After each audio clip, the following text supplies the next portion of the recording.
నమస్కారం, welcome to I dream. ధర్మ మార్గం విత్ విజిత కార్యక్రమానికి స్వాగతం.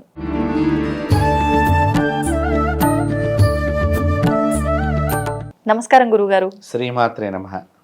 ఓకే, అన్ని పరిశీలన చేసి చాలా రాస్తాడు కాబట్టి ఆయన చిత్రగుప్తుడు అయ్యాడు.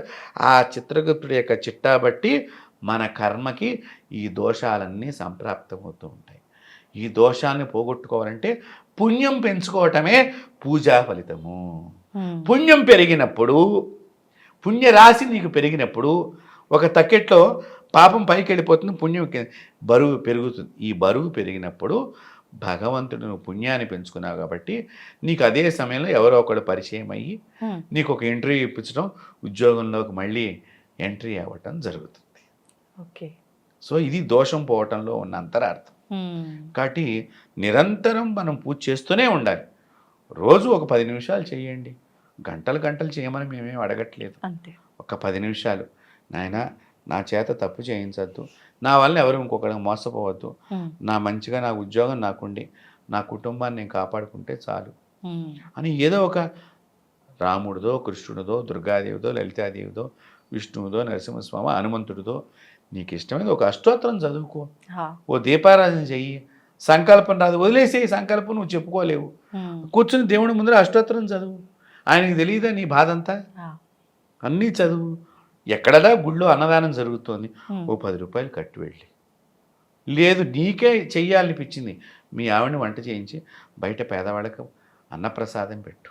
అవును, పుణ్యం వస్తుంది, దోషం తొలగిపోతుంది, నీకు మనశ్శాంతి ఉంటుంది, ససంతానం కలుగుతుంది. రోజు పూజ చేయటం మూలకంగా మాయ దూరంగా నిలబడుతుంది, పాపం మన దగ్గరికి అంటుకోకుండా ఉంటుంది. ఉన్నన్ని రోజులు ఆనందమైన జీవితాన్ని పొందుతాం. ఇది ఎందుకు మనం చేయటం లేదు? ఆలోచన చేయండి.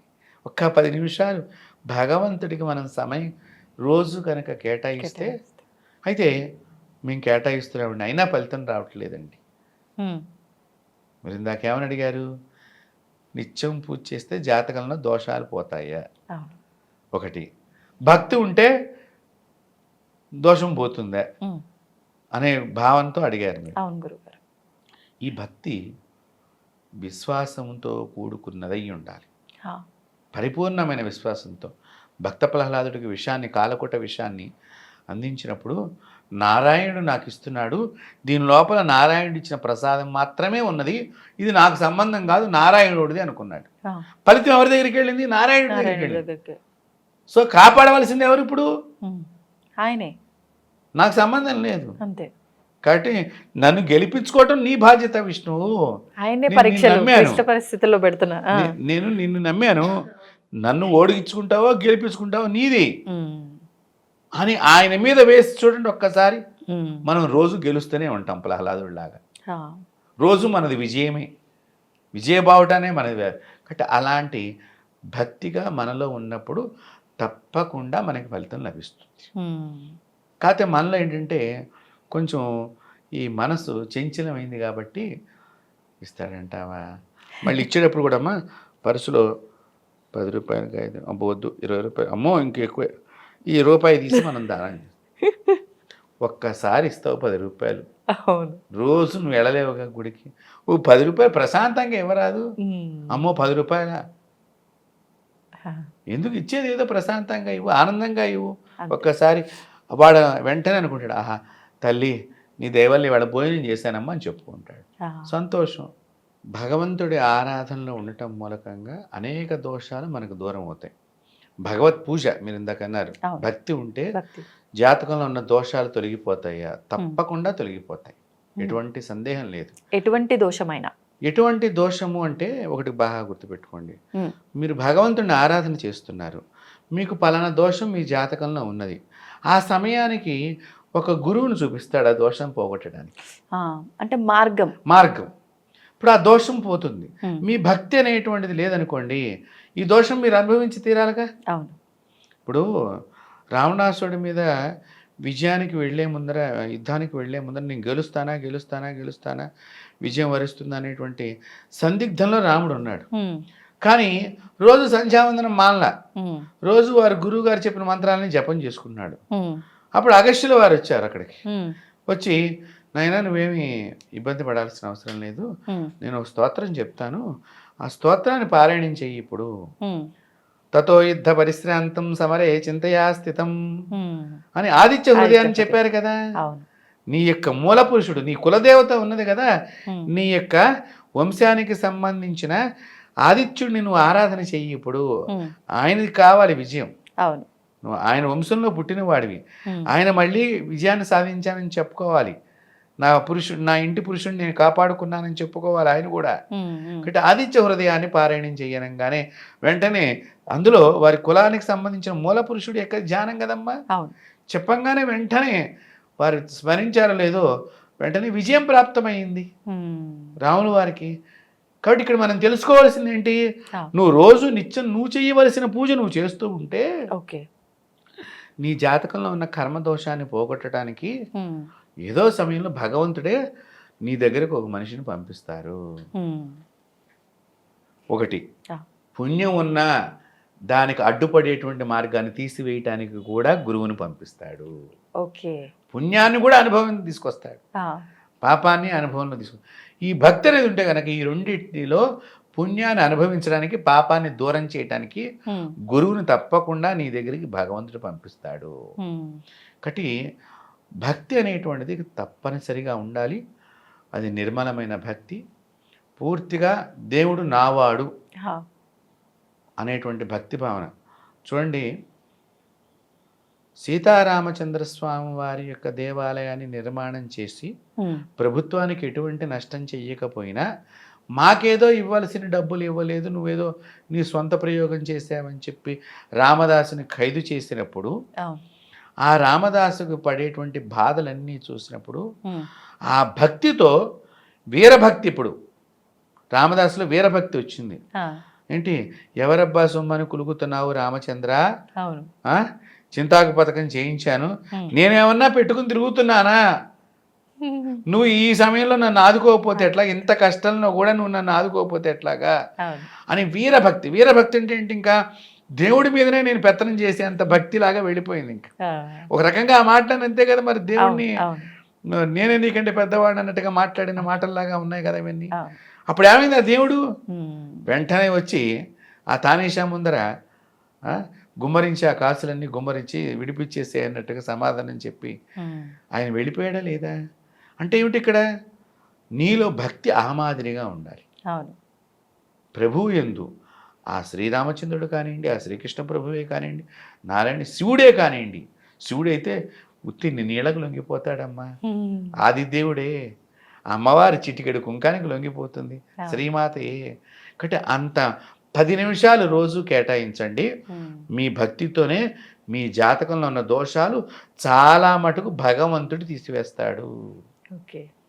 కాబట్టి మన వీక్షకులు ఈ విషయాన్ని తెలుసుకోవాలి. తెలుసుకుని వారు కూడా యువత ఈ భక్తి మార్గంలోకి రావాలి.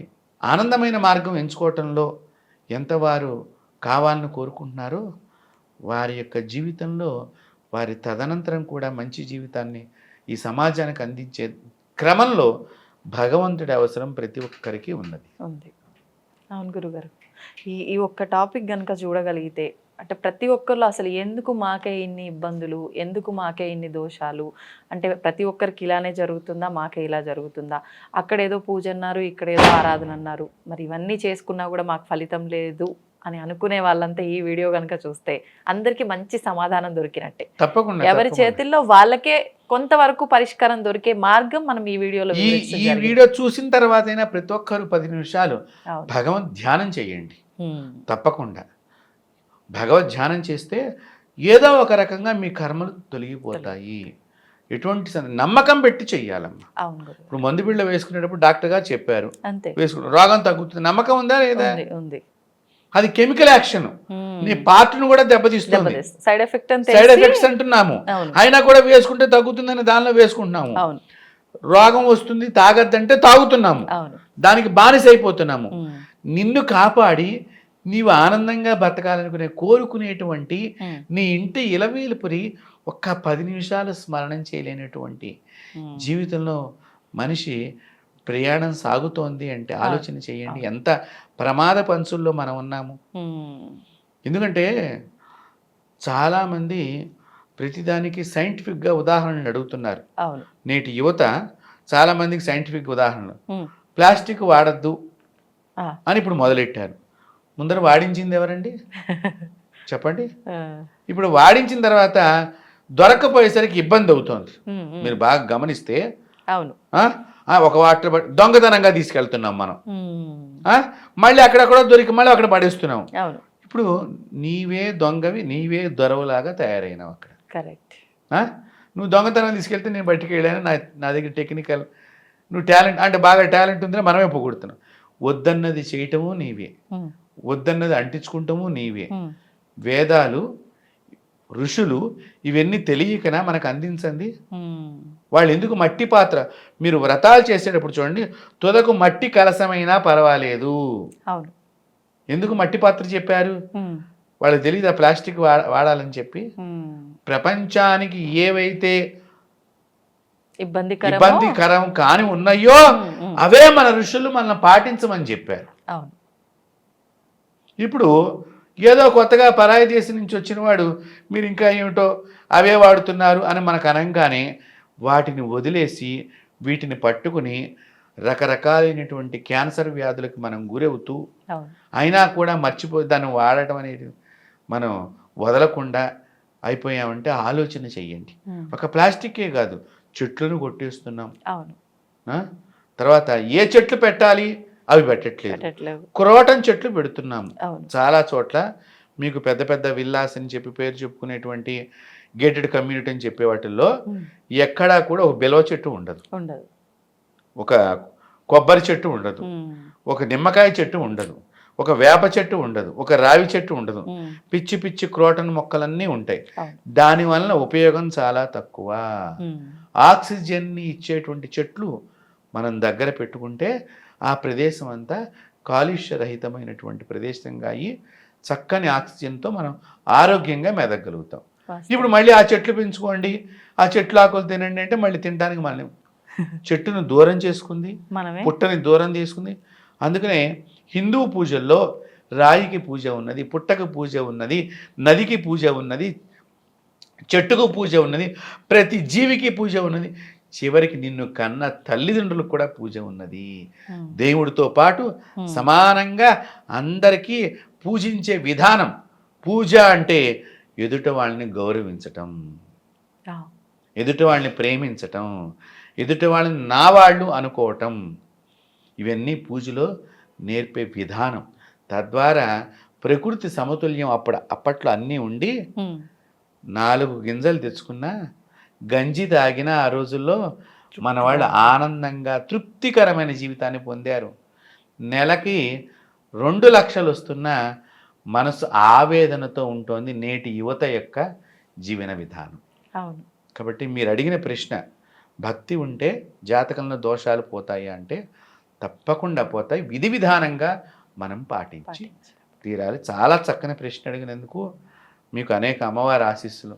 ఎందుకంటే లోక కళ్యాణం గురించి మనం మీరు కొన్ని టాపిక్స్ నన్ను లోక కళ్యాణం గురించి కూడా అడుగుతున్నారు మధ్య మధ్యలో. ఏవో పరిహారాలు దోషాలు అవే కాకుండా సమాజంలో మార్పు రావాలని మీరు అడుగుతున్నందుకు ముందుగా నేను మీకు అనేక అమ్మవారి ఆశీస్సులు. ఈ వీడియో చూస్తున్న ప్రతి ఒక్కరికి కూడా ఆ జగదంబ విశ్వపాలిని ఆ లలితా భువనేశ్వరి ఆశీస్సులతో వాళ్ళందరికీ కూడా ఆరోగ్యం కలగాలని చెప్పి ఆయువు బాగుండాలని చెప్పి నేను కోరుకుంటూ స్వస్తి.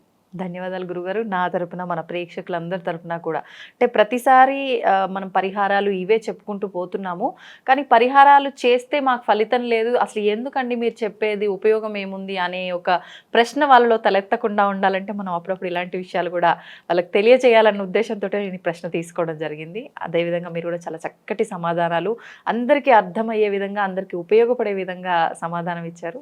ధన్యవాదాలు. నమస్తే. తవ్వండి, తవ్వుతూనే శివలింగం సరే దాన్ని అట్లా కప్పేసేయండి, చూపించదండి. మూర్తి పూజ కాదు, సాక్షాత్ బ్రజేంద్ర నందన భగవాన్ ఉన్నారు మూర్తిలో. ఏమీ ఆశించకుండా ఆరాధించే వాళ్ళు కూడా ఉన్నారా ప్రభుజీ? నిజమైన భక్తి అంటే మనకు తెలియదు కాబట్టి. And for more videos Please subscribe to iDream. Please subscribe to iDream. Please subscribe iDream. And please subscribe to iDream. For more videos, subscribe to iDream. Please like, share and subscribe to the channel. Congratulations, iDream. Subscribe to iDream. Subscribe to iDream. So subscribe to iDream Media.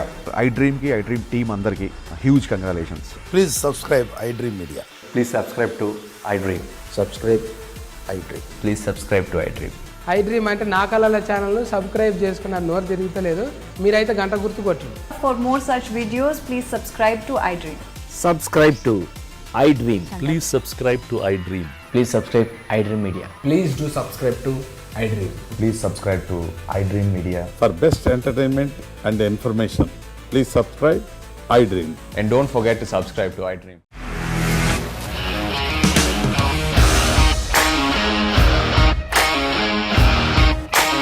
ఇండస్ట్రీలో commitment issues వస్తే నీకు కూడా వచ్చినట్టు. Morning తీసుకెళ్ళాలంటే కొద్ది పడేసారు.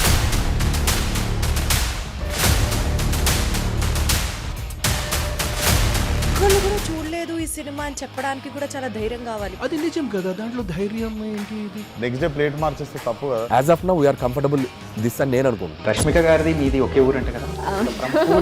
నీకు కోపం వచ్చిందంటే బాగా తిట్టేత్తరా? తిట్టేద్దామండి. నిజంగా గేమ్ ని ఎలా చేంజ్ చేయగలిగారు? ఏపీఎస్ఎఫ్సి వాళ్ళకి 6 నెలల్లో నేను 6 లక్షలు కట్టా. బిజినెస్ చేయాలనుకుంటే it is as difficult as riding a tiger.